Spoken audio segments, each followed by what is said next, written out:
Kanë nisur punimet për fazën e dytë të hartimit të enciklopedisë shqiptare, një projekt kombëtar që do të përfshijë historinë, shkencën, kulturën, artin dhe çdo fushë tjetër të jetës shqiptare. Mbi 1200 autor, studiues dhe redaktor janë angazhuar në përgatitjen e saj.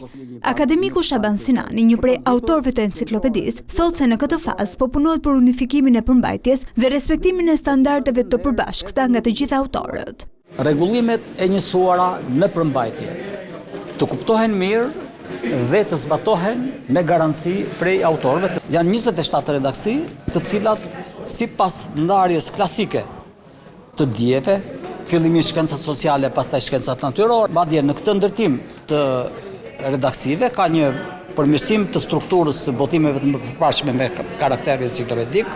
I mjedisi është ngritur si redaksi për herë të parë, ose ngulimet historike dhe kulturore të shqiptarëve jashtë vendit janë ngritur si redaksi për herë të parë. Sfida më e madhe ka qenë bashkërendimi i punës dhe arritja e një qasje të përbashkët mes redaksive dhe studiuesve që veprojnë në hapësira të ndryshme shqiptare.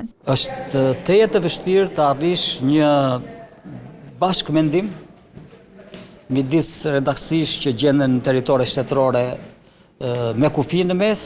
Grupimet që janë të interesuar për një enciklopedi shqiptare kanë qenë relativisht të vështira, sepse dhe përvojat janë të ndryshme. Për shembull, po themi, Kosova ka qenë e përfshirë në një vëllim në enciklopedinë jugoslave. Nuk ka qenë aq e lehtë për të ardhur në këtë koncept që kjo është një enciklopedi gjithëpërfshirëse.